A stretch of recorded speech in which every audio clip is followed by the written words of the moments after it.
participar y obviamente gracias a las autoridades de Coneval por esta generosa invitación. El título que se me asignó es la idea de clarificar el mensaje y como ustedes bien ven en la pantalla, lo he puesto entre signos de interrogante. Y básicamente porque creo que generalmente los gobiernos y quienes toman decisiones tienen una dimensión instituyente y esta dimensión instituyente implica que la política decide y el ciudadano en todo caso recibe los beneficios de una política pública y que en realidad hay ahí preferentemente un error, porque la comunicación implica muchas cosas, pero incluye hoy, quizás siempre, pero mucho más hoy, una dimensión absolutamente novedosa que llamo interacción, y que no comprender esto implica básicamente caer en esta tentación de lo que es el mensaje versus la comunicación estratégica. La trampa más facilista, el atajo que los gobiernos tienen para imaginar la comunicación es caer en esa frase tan remanida y repetida que es gobierno bien pero comunico mal. Como si fuera tan fácilmente divisible y escindible la comunicación de la política.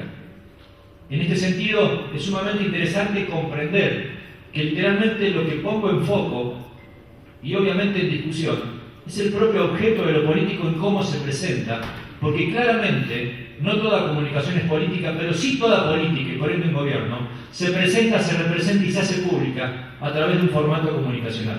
Por lo tanto, uno no decide comunicar, siempre está comunicando, independientemente de si lo hace bien o mal, profesional o no. Entonces, la expresión gobierno bien pero comunico mal es una falacia desde todo punto de vista. Es pensar incluso a la comunicación en el sentido más arcaico, en el sentido publicitario del término, en la dimensión unidireccional. Y así funciona, como ustedes ven, la política históricamente. Decide la acción política, decide la política, y luego se llama a estos creativos, loquitos, lindos, buena gente, que se inspiran a ver cómo comunica bien una decisión que ya fue tomada de antemano. Esta es la dimensión instrumental de la comunicación, que literalmente separa lo que no es separable. Entonces, en todo caso, la comunicación puede potenciar y, por qué no, remediar todos aquellos errores de la decisión política que no incluyeron la dimensión comunicacional en el modo previo. ¿Qué implica entonces concebir la comunicación estratégica en la comunicación? Implica la segunda instancia, implica que hay que incorporar a la comunicación la dimensión de legitimación. Me encantó ayer un colega aquí arriba cuando citó a San Domenico Mayone. Es quizás una de las expresiones más novedosas y teóricas para incorporar a la palabra legitimidad de políticas, independientemente de todo el trazado del diseño de ellas. Y en esta legitimidad, evidentemente, tiene que ver en cómo ingresa el juego de la comunicación a los propios gabinetes políticos de cada gobierno. Generalmente la decisión política la toman 2 o 3 personas, se invita al área económica, se invita al área legal, listo, la decisión está tomada y luego invitemos a los de comunicación. Error, grueso error. La necesidad de legitimar implica básicamente la incorporación y el reconocimiento, quizás no en el modo exagerado de como muchos ven a los consultores o los que gestionan la comunicación en los gobiernos como las nuevas celebrities de la política. No comparto esa exageración, pero sí comparto la necesidad de que la comunicación es inherente a la política, por tanto, la entiende en su modo público, en su faz público. Y ahí entonces es donde aparece la legitimación.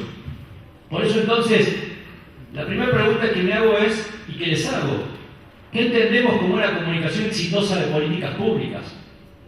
¿Entendemos el primer formato, que es aquella que apunta directamente al propio beneficiario de la política pública? Teóricamente debería pasar un video ahora, por eso me quedé en silencio.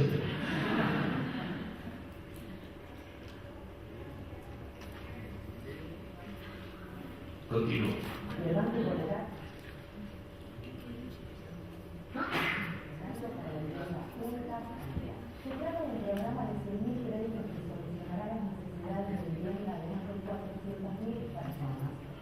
Ahí ustedes deberían estar viendo ahora un video que no ven.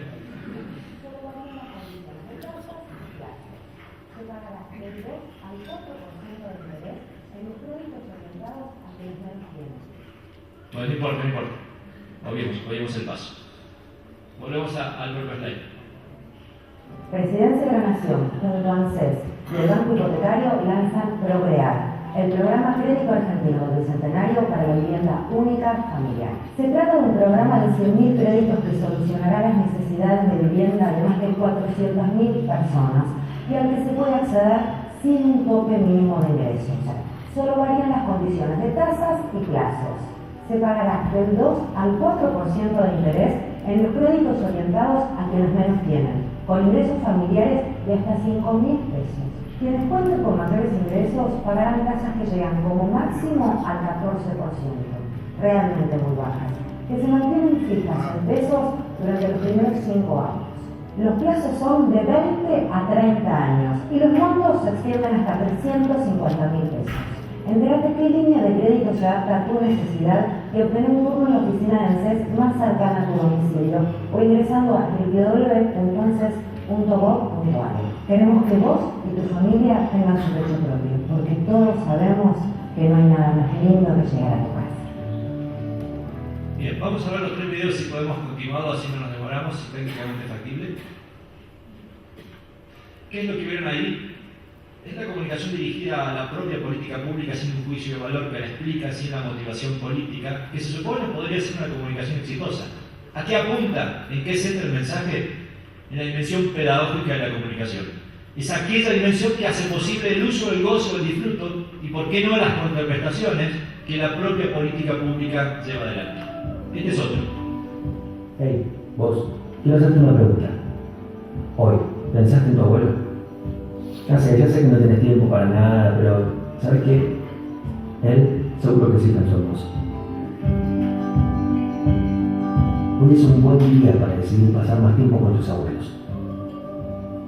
Hablar una horita con tus abuelos es como hacer un posgrado sobre la vida. Tus abuelos se las saben todas, porque las vivieron todas. Y sí, quizás les cueste un poco aprender a usar la compu. Pero, ¿sabes lo que te costó a vos aprender a darte los zapatos? Y si no fuera por la paciencia que tuvieron para enseñarte, todavía andarías con los zapatos desatados por la vida. Puede que no tengan tantos amigos como vos en internet, pero seguro pueden enseñarte un par de cositas sobre la vida. Vas a darte cuenta de lo afortunado que sos de tener a tus abuelos en tu vida. Preguntar a los que ya no los tienen. Vas a ver cómo los extrañan. Ya sé que vivimos en un mundo que está obsesionado con borrar las arrugas. Si cambiamos eso, en las arrugas de tus abuelos están tus viejos. Está vos. Está la historia de nuestro país, que decían ellos. Vos, que te haces fan de cada cosa. ¿Por qué no te haces fan de alguien que te quiere y se preocupa por vos? ¿Acaso nunca te preguntaste por qué todo el mundo piensa que la comida de su abuela es la más rica del mundo? No tiene ningún secreto mágico. Cuando haces algo para alguien que querés mucho, no hay forma de que salga mal. Abuelo, nona, bobe, tata. Decirles como quieras. Pero no te olvides nunca de decirles todo lo que no merecen. ANSES, con tus abuelos y con cada argentino, siempre. Esto es una comunicación que, si ustedes bien, carece de toda dimensión pedagógica, desde todo punto de vista. Fue probablemente la política más valorada en su momento y apuntó a una cuestión sumamente importante. El jubilado o el pensionado llamaba el día que cobraba sus haberes por teléfono.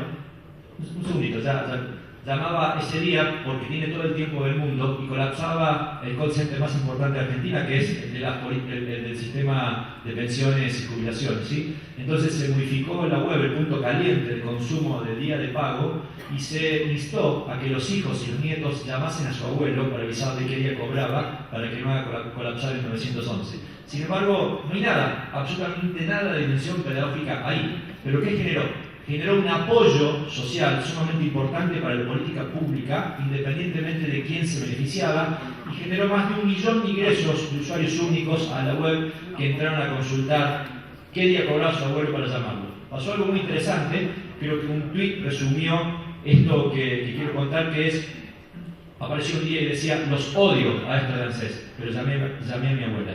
Digo, este ejemplo sumamente importante no hablaba de la política pública, sino de la aprobación en general de la propia política. Y veamos el tercer caso, por favor. Hola, me llamo Javier y yo soy Sandra. Hace años que llegué, desde entonces la cuido. Javier y yo hacemos un buen equipo. Yo era cocinero. Dice que le doy un punto exótico a la cocina. Imagina un lugar en que no importa de dónde vienes. Sino a dónde vas. Gobierno de Navarra. Somos iguales, somos diferentes, somos personas. Gracias. Volvemos a la presentación. ¿Qué vieron ahí? Era la idea de un valor dominante, transversal a muchas políticas públicas, que denota aquello que suelo llamar, no tengo tiempo, mito de gobierno, que es el rumbo expresado en valores, aún con carga ideológica que define las políticas públicas de un gobierno. Entonces, ¿qué significa? ¿Me podrían dar aquí, por favor, en el retorno a la pantalla, la imagen? ¿Qué significa entonces estos tres modelos absolutamente simplificados? Hay muchísimos más. Significa la política o la comunicación de la política puramente dirigida al beneficiario, a quien sin esa dimensión pedagógica no podría usar la política. En la segunda instancia significa la posibilidad de que un hecho puntual y específico de una política se expanda como un juicio de valor que aprueben la mayoría a la propia política pública. Y el tercer elemento, que tiene que ver básicamente con la posibilidad de que el juicio de valor de todo un gobierno colabore para que las políticas públicas tengan consenso. Entonces, ¿cuándo una política pública es exitosa? Probablemente cuando contemple los tres elementos.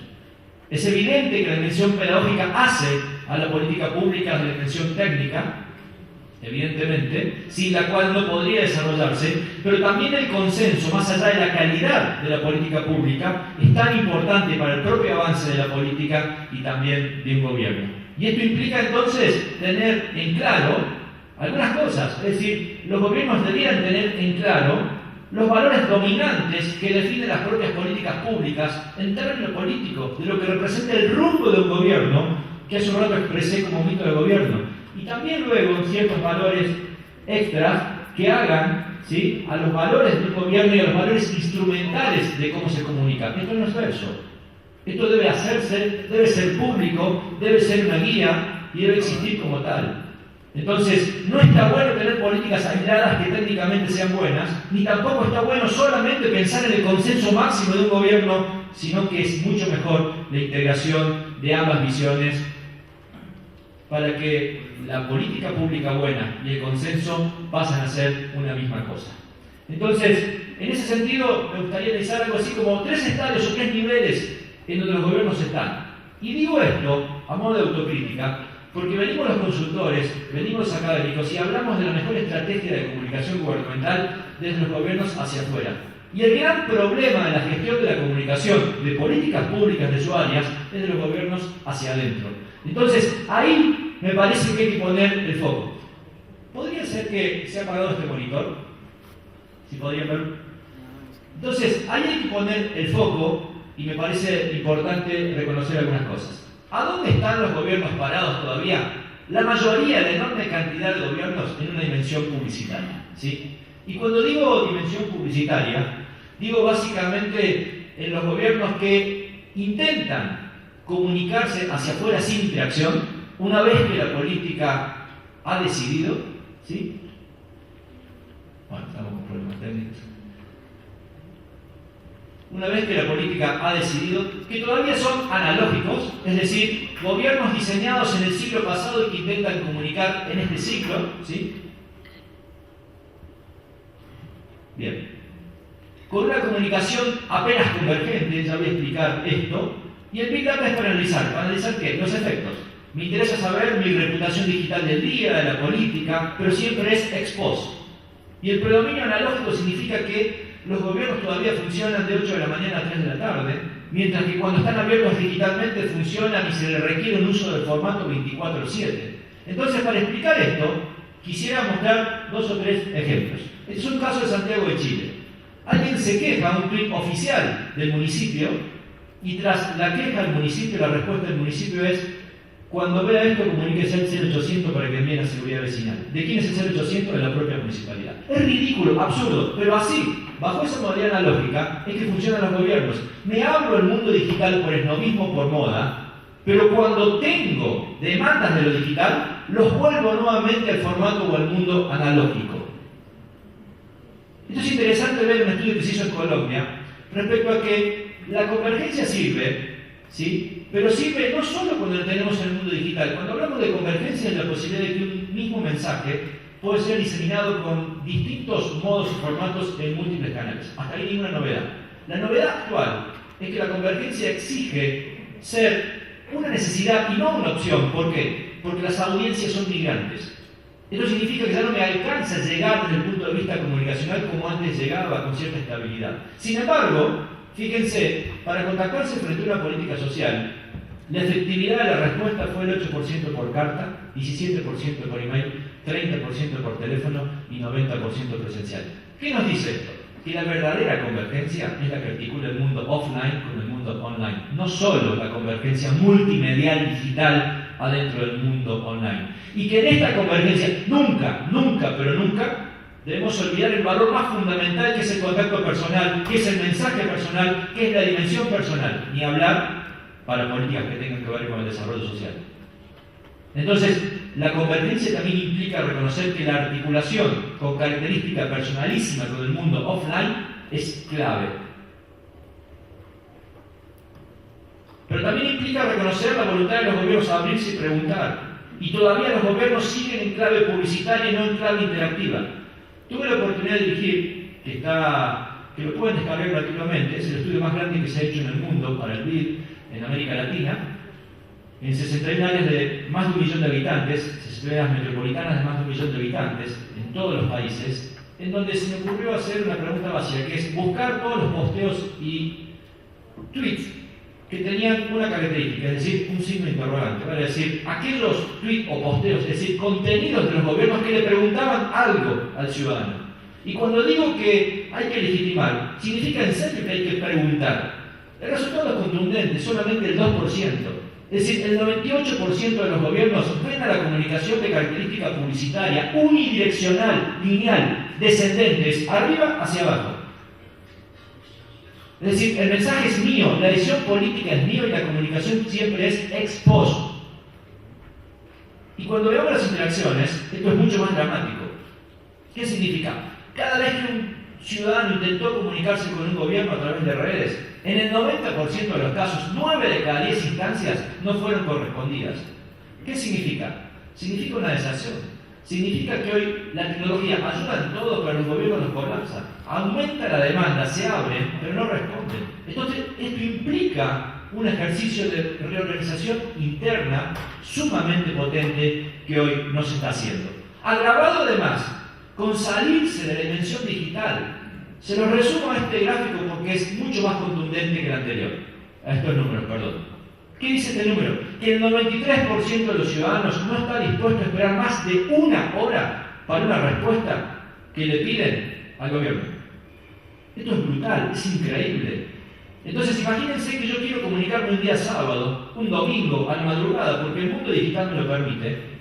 Me quedo incomunicado. Si es que el gobierno solo responde con clave analógica, de 8 de la mañana a 3 de la tarde, con suerte. Entonces, esto es sumamente importante para empezar a comprender el clic que deben hacer los gobiernos. Hay una segunda instancia que empiezan a ver la comunicación como gestión. Lo primero era la característica publicitaria, ahora es la gestión. Y esto implica que se van transformando internamente y que las redes empiezan a ser usadas como una gran mesa de entrada pública y hay trazabilidad y el Big Data es para actuar. Voy a dar 2 o 3 ejemplos de estos múltiples conceptos que acabo de citar. ¿Qué significa concebir a las redes gubernamentales como una gran mesa de entrada? Bueno, Oregon está desarrollando un ejemplo fascinante. ¿Qué es? Un programa denominado No importa equivocada. ¿Qué significa esto? Que cualquier ciudadano que se comunique con cualquier cuenta pública, es decir, oficial, tiene derecho a tener una respuesta que es la misma respuesta que tendría en cualquier cuenta, independientemente de que no sea la correcta. Es fascinante. Ahora, ¿cuál es el requisito que tiene de fondo? Una reorganización interna para que exista trazabilidad, para que exista un protocolo digital, para que existan respuestas comunes, para que no sean islas. Fíjense cómo el problema sigue estando hacia adentro. Y cuando digo Big Data para actuar, implica la posibilidad clara de que un gobierno pueda avisarles. Hace poco hice con un gobierno de casi 3 millones de habitantes una detección de un público prevalente, vulnerable, por ejemplo, para avisarle a niños diabéticos ciertas condiciones en que deberían hacer deporte en el verano. Es decir, que podrían hacerlo bajo determinados cuidados. para avisarle a los padres que a través del Big Data y a través de una base de datos que a partir de tal fecha tendrían que vacunar a su hijo. Esto implica básicamente, en primer término, una condición básica y esencial. ¿Cuál es? Digitalizar las bases de datos. Todavía los gobiernos siguen preferentemente, mayormente, con bases de datos analógicos. Es avisar a poblaciones de riesgo, particularmente jubilados o pensionados, que en tal fecha pueden ir a colocarse la vacuna contra la gripe. Esto implica entonces un Big Data que no es un Big Data ex post, simplemente para analizar qué tan bien o qué tan mal fue un posteo o un tweet. Implica reconocer además un mecanismo en donde no solo un software puede realizar esto. En un estudio analizando 35 crisis, se llegaron a detectar 7.000 términos que dan cuenta de una conversación en torno a patrones de riesgo. Esto, que es una característica central del Risk Communication, que implica políticas públicas preventivas y cualquier acción que intente la modificación de un hábito de conducta, incluyendo cualquier acción sanitaria por caso, implica básicamente un ejercicio de comunicación de riesgo. Pero los gobiernos no llegan temprano, porque actúan ex post, actúan publicitariamente. Y para esto implica reorganizarse internamente. Y pongo el foco en eso, porque no es menor. En este estudio que les comentaba, el 67% de los gobiernos no tienen previstas funciones digitales. ¿Y por qué hago hincapié en lo digital? Porque la posibilidad de ayuda, de decisión rápida, de gestión acelerada, de gestión a tiempo real, que permite lo digital, es enorme. Y esto no es del todo malo. ¿Por qué? Porque en parte los gobiernos analógicos todavía siguen diseñando la comunicación a través de cargos. ¿Qué significa? Que mayormente los organigramas no responden a la nueva demanda de la comunicación. Y eso no es malo, es una ventaja. ¿Por qué? Porque la organización adecuada de los gobiernos no debiera pasar por cargos, sino preferentemente por funciones. Lo que importa son las funciones. La estructura organizativa de los gobiernos necesita hoy mucha más laxitud y además transversalidad cuando se imagina la gestión de la comunicación de modo interno. Y que además se recueste esto hacia la participación de actores externos, no solo consultores, a co-crear comunicación del Estado y los gobiernos preferentemente ya no pueden ser responsables únicos frente a demandas insatisfechas. Estaba viendo hace un ratito, mientras esperaba subir, mientras escuchaba atentamente a los colegas, me había llegado el último informe de Latin Barometer, el informe que mide ciertas variables centrales de América Latina. Hace más de 20 años, cuando inauguraba esto, los problemas eran corrupción, pobreza y desempleo. Hoy los problemas son corrupción, pobreza, desempleo e inseguridad. Es decir, no se ha mejorado nada, sino que incluso ha aparecido algo que no lo voy a decir a ustedes lo que significa. Entonces, en este estado de zozobra es donde la co-creación y la cogestión es central. Implica reconocer además la incorporación de estructuras jóvenes. El promedio de edad de un alcalde en América Latina es de 54 años. El promedio de edad de quien gestiona, de quien forma parte de los equipos de comunicación, está más o menos en 31 y 33 años. El promedio de edad de quien gestiona redes sociales en un gobierno es de 27 años, una generación distinta. Entonces, de verdad que los gobiernos deben conmoverse con estas exigencias para actuar. Y la posibilidad de conmoverse tiene que ver con entender este tercer estadio o nivel, que es entender la comunicación como innovación total, en donde la gestión puede tener características predictivas, en donde haya asociatividad digital y el Big Data permita predecir.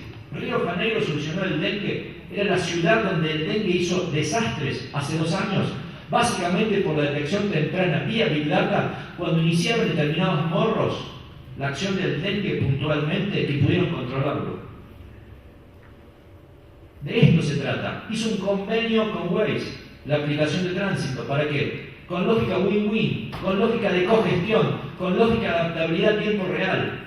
Río de Janeiro pasa, por ejemplo, colapsa por muchísimos eventos, pero colapsa porque las escuelas de samba, literalmente durante prácticamente más de 3 meses, cortan el tránsito todos los días por las prácticas del evento más importante de Río de Janeiro, que es su carnaval. Entonces transmite información a tiempo real y Waze transmite información a tiempo real, que significa servicio, además un servicio predictivo. Esta cogestión es de la que hablo y de la que implica organizar de modo diferencial a los gobiernos. Entonces, algunos tips importantes. La característica más novedosa de la comunicación es que hace aproximadamente 30 años uno invertía muchos recursos, no solo no solo económico, pero preferentemente económico, y podía esperar altos niveles de resultados. Había una relación sumamente interesante entre la inversión, el recurso y los efectos esperados. Hoy no pasa eso. Hoy la agenda está compartida por una cantidad de actores institucionales y no institucionales que literalmente tienen un peso en la agenda pública igual o mayor que la que tiene un gobierno. Y aparecen múltiples cosas. La necesidad de coordinación. ¿De qué se trata la gestión de comunicación en gobierno? De equipos. Ya no hay un equipo dominante, hay equipos de equipos. Móviles que se adaptan a cada rato, que se agrandan y se achican. Por eso es idea de la adaptabilidad constante. La convergencia, insisto, antes era una opción, hoy es una obligación cuando las audiencias son migrantes. La conciencia pública, ni hablar de cuestiones tan sensibles como todo lo que hace al desarrollo social, que implica una lógica de control de años. Y obviamente implica reconocer un poquito de control, algo que es imposible de modificar, pero sí de gestionar, que es cuando uno ve un gobierno, generalmente, el 60% de lo que uno ve de un gobierno es el líder. La entidad comunicante de gobierno se resuelve preferentemente en su líder de turno circunstancial. Entonces, esto que hace a la descripción de un proceso, de una etapa de hiperpersonalización como rasgo más dominante y contundente de la comunicación política hoy, es también un proceso que en el exceso de ego puede hacer tapar literalmente la calidad, en este caso de la comunicación, de ciertas políticas con rasgo social o que apunte al desarrollo social o de lo que llamamos genéricamente políticas sociales. De las clásicas formas de pobreza hay dos formas, paso rápido porque ya estoy cedido con el tiempo, que me interesa, que tiene que ver con los nuevos pobres y el nuevo modo de entender a la pobreza, y que ahí sí tiene que ver con el tono del mensaje, con el control del daño y con la lógica de conciencia pública. En ese sentido, las nuevas pobrezas literalmente mantienen la vieja estructura de pensar, imaginar y reconocer a la pobreza sostenida en carencias materiales, en cierta diferenciación de clase, en homogénea, en donde las demandas eran demandas básicas insatisfechas: hambre, frío, miedo. Es decir, el no tener me distingue como pobre. Hoy, las nuevas pobrezas están adquiriendo una dimensión absolutamente problemática y dramática que no solo no niega, no solo no afirma la vieja concepción, sino que se le agrega una pobreza simbólica de membresía, así con C, es decir, del ser parte, del no sentirme parte, heterogénea, no es fácilmente ubicable y que genera frustración, bronca, resentimiento. Muchísimas de las cosas que veo, incluso aquí en México, estado del cual he podido trabajar en muchísimas de estas acciones. Es decir, hay una insatisfacción y una frustración producto del no poder hacer o el no poder ser. Y por lo tanto, antes había una dimensión de ascenso social implícita en donde, estando abajo, tenía chances de subir, y hoy, donde estoy afuera, sé que nunca puedo entrar. Esa es la frustración de la nueva pobreza, sumamente interesante desde el punto de vista de la concepción simbólica. Por lo tanto, ¿por qué apunto a este eje de la pobreza como uno de los tantos ejes que podría haber tocado?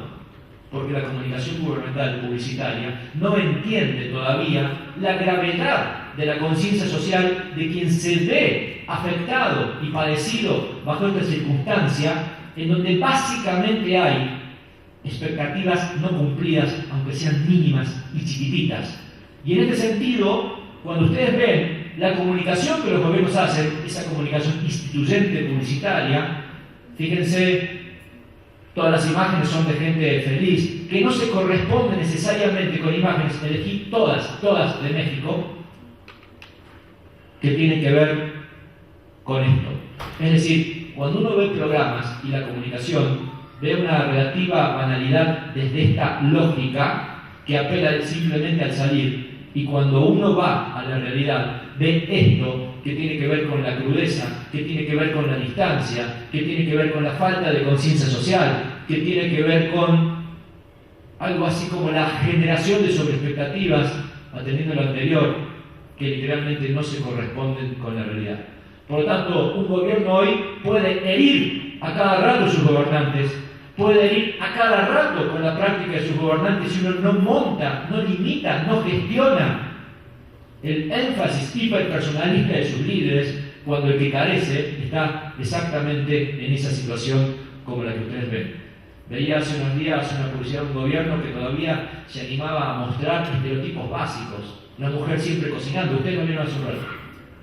Un estereotipo básico, una mujer que salía justo de un programa de verano con unas colas perfectas y unos hombres con unos cuerpos esculturales. Esa no es la realidad. Entonces, en la nueva conciencia social de un gobierno, necesariamente debe entender y atender cierta concepción simbólica que hoy literalmente ocupa el devenir, en los cuales un gobierno está expuesto como antes no lo hacía. México, que es un país absolutamente machista, lo digo con muchísimo respeto, pero lo es, todavía no ha comprendido que desde el gobierno, desde la comunicación gubernamental, puede ir a cada rato. Hace poco estaba con un colega intentando analizar violencias simbólicas. Corté en 50.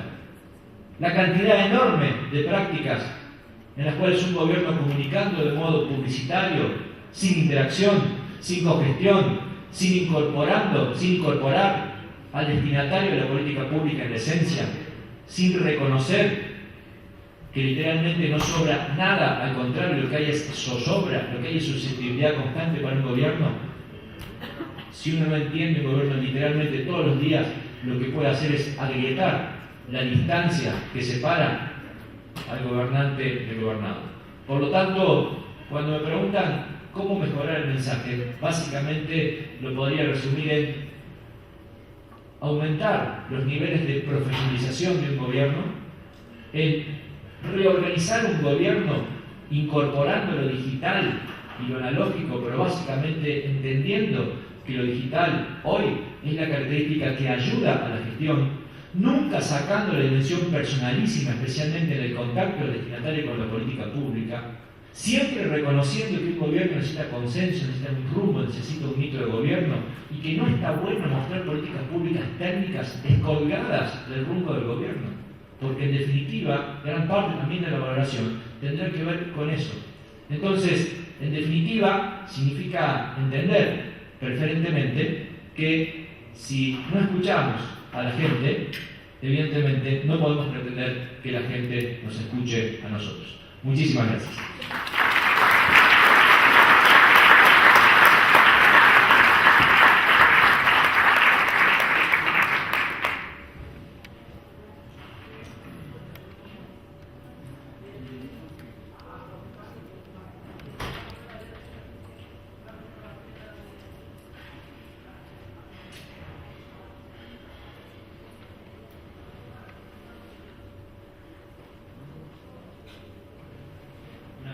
Dice, si es que leo bien, si los franceses dicen no se reciben correos fuera del horario laboral, ¿cómo debe responder el gobierno?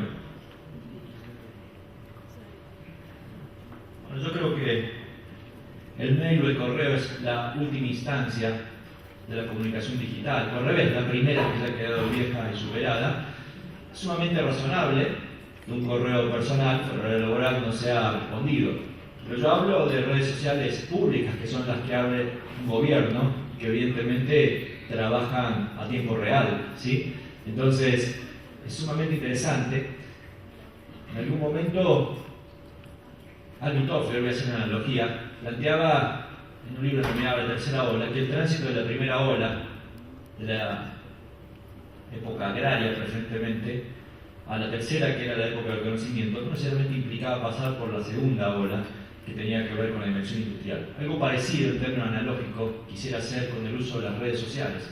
Hoy las redes podrían parcialmente eximir de un desarrollo potente de e-government típico como segunda instancia para pasar a una gestión desde las redes, toda vez que se garantice trazabilidad.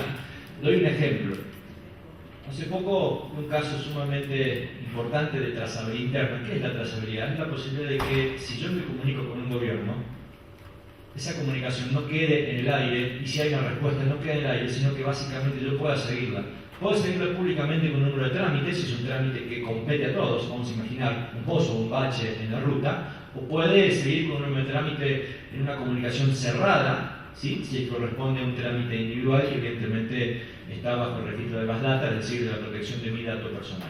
Entonces, desde este punto de vista, Curitiba ha desarrollado un sistema de trazabilidad interna muy parecido al de Oregón, en donde, por ejemplo, en este caso de la ciudad brasilera, que es bien interesante para analizar, cuando entra en un reclamo en algún lugar, aunque no corresponda, es el equipo de comunicación interna que se encarga de buscar la respuesta, de generar un trámite y responder públicamente, ¿sí? Después lleva a una instancia privada, pero se entiende que las redes se conciben no como un ejercicio publicitario. Aquí no he tenido tiempo ni venía al caso, pero he estudiado, por ejemplo, cuál es el tiempo verbal más importante que usan los gobernantes en Twitter. ¿Saben cuál es? El gerundio. ¿Por qué? Porque es visitando, recorriendo, haciendo, saludando, hablando, inaugurando. Es algo así como: yo, rockstar, te muestro mi vida. Y la realidad es que los ciudadanos no quieren rockstar, quieren gobernantes que den respuestas. Y cuando digo gobernante, incluso lo digo en este orden. El proceso de hiperpersonalización no implica reconocer que hay gobiernos, pero la gente ya se las agarra con los gobernantes. Ya nadie habla del gobierno de México, es el gobierno de Peña Nieto.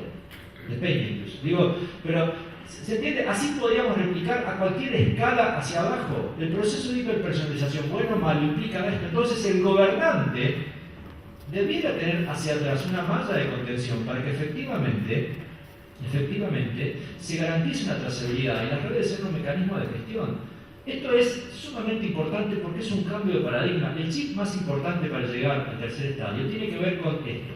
La comunicación es un servicio, o al revés, el servicio se presenta de un modo comunicacional. Lo publicitario es menor, es secundario, sirve, seguirá existiendo siempre, pero no sirve tanto como un mecanismo de respuesta. Díganme ustedes si le resuelven un problema por las redes, si le va a interesar ver a alguien en una fotito como rockstar, ¿sí? O como denomina el Pierre Rosenmayor, bajo las estrategias de proximidad, donde me muestro en mi casa, con mis hijos, riendo. Poquito está bien, pero no todo el día. Las redes de los gobernantes implican la capacidad de que desde esas redes, básicamente, haya y existan respuestas. No solo celebridades o nuevas celebridades, insisto, que se muestren públicamente como verdaderos rockstars. Bueno, la segunda es exactamente lo mismo. Las redes sociales hacen publicidad como si aún estuvieran en campaña, pero no gestionan con comunicación. Bueno, ¿cómo definir el nuevo perfil? En este estudio que les comentaba, el nombre que le pusimos es Gobernautas, ¿sí? Gobernautas tiene que ver con entender este criterio de profesionalización constante del cual hablábamos, pero que incorporo 2 o 3 tips importantes. Un gobernauta es el que rinde cuentas todos los días, ¿sí? Y por lo tanto, rendir cuentas implica adscribir literalmente lo que muchos, incluso algunos de los colegas, han hablado explícitamente con mecanismos de transparencia. También un gobernauta es un gobernante transparente, es un gobernante abierto, es un gobernante que puede dar respuestas, mayormente y cuando se puede, no siempre, a tiempo real. Y digo no siempre porque una cosa es, por ejemplo, responder algo en el sentido de decir, recibir un mensaje. Otra cosa es, si fuera una demanda mucho más compleja que requiera tiempo, no es real que se pueda satisfacer a tiempo real, pero implica básicamente eludir ese silencio en donde 9 de cada 10 ciudadanos literalmente no reciben respuesta por parte de un gobierno. Pero implica reconocer ciertas actitudes sumamente interesantes. El gran diferencial para las estrategias que han mejorado, que han modificado las estructuras de gestión de la comunicación en toda América Latina, curiosamente no ha sido la característica del gobernante, sino la de sus equipos. ¿Sí? El gran diferencial: hay gobernantes muy jóvenes que siguen siendo más analógicos que gobernantes que, aún sin entender cabalmente ciertos procesos digitales, por lo menos exigen proceso de innovación a su equipo.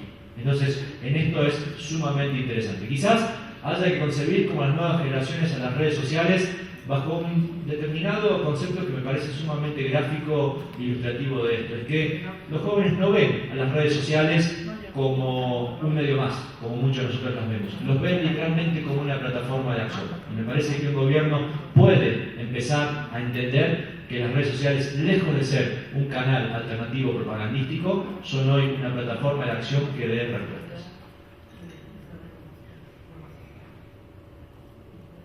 Bien.